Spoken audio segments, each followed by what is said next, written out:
Hi అండి. అందరికీ నమస్కారము. నేను మీ వాణిశ్రీని. ఈరోజు స్టోరీ వచ్చేసి మనము ఇతరులతోటి ప్రేమగా ఏ విధంగా మాట్లాడాలి, ఒకవేళ మనలో కటుతత్వం ఉంటే దాన్ని మనం ప్రేమగా ఎలా మార్చుకోవాలి, మనలో ఉన్న కోపాన్ని ఎలా తగ్గించుకోవాలి, ఇతరుల మీద సానుభూతిని మనం ఏ విధంగా ప్రదర్శించగలగాలి అనే దాని మీద ఒక చిన్న స్టోరీ అండి. నిజంగా ఈ స్టోరీ వల్ల మనలో కొంచెం కోపం తగ్గి ఇతరుల పట్ల సానుభూతిని ప్రదర్శించి ఒక మంచి వ్యక్తిగా మనం తీర్చిదిద్దుకోగలమండి. కాబట్టి ఈ స్టోరీ వింటారని ఆశిస్తున్నాను. ఇక మన స్టోరీలోకి వెళ్దాము. ఇక్కడ ఒక ఊర్లో ఒక గోపి అనే ఒక అబ్బాయి ఉన్నాడు. ఆ అబ్బాయికి చాలా కోపము. ఇతరులను కటువుగా మాట్లాడేవాళ్ళు, ఇతరులు అతన్ని ద్వేషించేవాళ్ళు. అంటే అతని మాట మృదువుగా ఉండదు, ప్రేమగా కూడా ఉండదనమాట.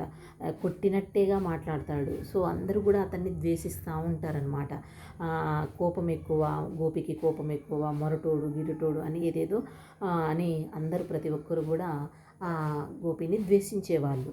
అయితే ఈ అందరూ ఇలా చేస్తూ ఉంటే ఏం చేయాలో అర్థం కాక ఒకరోజు పక్క ఊరిలో ఒక స్వామీజీ దగ్గరికి వెళ్ళి, స్వామీజీ నాకు బాగా కోపం వస్తుంది, నన్ను అందరూ ద్వేషిస్తున్నారు, నన్ను ఎవరూ ప్రేమించటం లేదు, ఏం చేయమంటారు అని అడుగుతాడు. అప్పుడు ఆ స్వామీజీ, నువ్వు నీ కోపం తగ్గాలంటే నిజమైన పులిగోరు నువ్వు మెడలో వేసుకోవాలి అని అంటాడు. అప్పుడే నీ కోపం తగ్గుతుంది అంటారు. అప్పుడు గోపి ఆలోచన పడతాడు. నిజమైన పులిగోర, వామ్మో నేను ఎక్కడికి వెళ్ళి తీసుకురావాలి స్వామీజీ, నాకు ఏమి అర్థం కావటం లేదు అని అంటాడు. అనేసరికి స్వామీజీ అంటారు కదా, మన పక్కూర్లో అడవిలో ఒక ముసలి పులి ఉంది, ఆ పులి దగ్గరికి వెళ్ళి పులిగోరు తెచ్చుకో అని అంటాడు. సరే అని అక్కడి నుంచి వెళ్తాడు.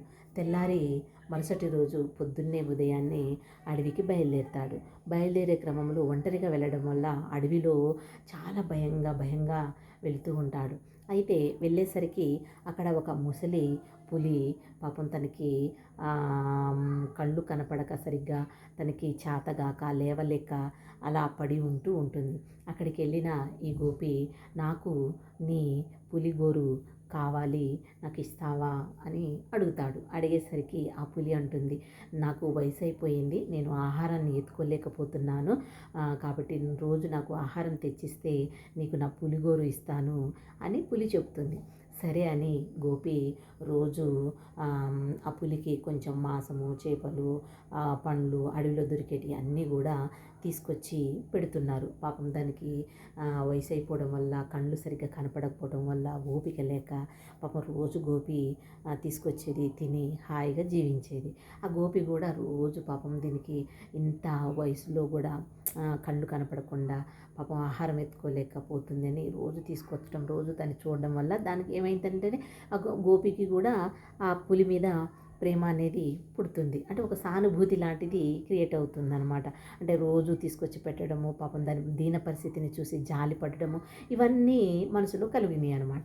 కలిగేసరికి ఇట్లా ఒకరోజు కాదు, 2 రోజులు కాదు, ఒక నెల రోజుల దాకా తీసుకురావడము, పెట్టడము వల్ల వాళ్ళిద్దరి మధ్య అనుబంధం అనేది కొంచెం పెరిగింది. పెరిగేసరికి ఒకరోజు పులి అన్నది, నేనిగా చనిపోవడానికి దగ్గర పడ్డాను, నేను చనిపోతున్నాను, నేను చనిపోయాక నా గోరుని నువ్వు తీసుకొని వెళ్ళు అని చెప్తుంది. చెప్పేసరికి అలాగే ఒక 2 రోజుల తర్వాత పులి చనిపోతుంది. చనిపోయిన తర్వాత పాపం గోపి చాలా బాధపడతాడు. ఎందుకంటే ఎన్ని రోజులు పాపం దానికి ఆహారం తెచ్చిపెట్టాడు కదా. చాలా బాధపడి ఏం చేయాలో అర్థం కాక మళ్ళీ స్వామీజీ దగ్గరికి వెళ్ళి ఏడుస్తూ ఉంటాడు. అదేంటి అని ఎందుకు ఏడుస్తున్నావు అని అంటేసరికి, నేను ఎంతో ప్రేమగా చూసుకున్న పులి చనిపోయింది, నాకెందుకు చాలా బాధగా అనిపిస్తుంది అని అంటాడు. చూసావా, నీలో ఎప్పుడూ కోపమే ఉండేది, కానీ నువ్వు జంతువుల పట్ల కూడా సానుభూతిని ప్రదర్శిస్తున్నావు, సానుభూతిని చూపిస్తున్నావు, జాలి దయ చూపిస్తున్నావు ఒక జంతువు చనిపోయిందని. మరి అలాగే నీ తోటి వారిని కూడా నువ్వు ప్రేమించగలిగితే, నీ తోటి వారిని కూడా నువ్వు అలాగనే సానుభూతితో, నీ ప్రేమతో పలకరిస్తే వాళ్ళు కూడా నీతో పలకరిస్తారు కదా అని చెప్తాడండి స్వామి.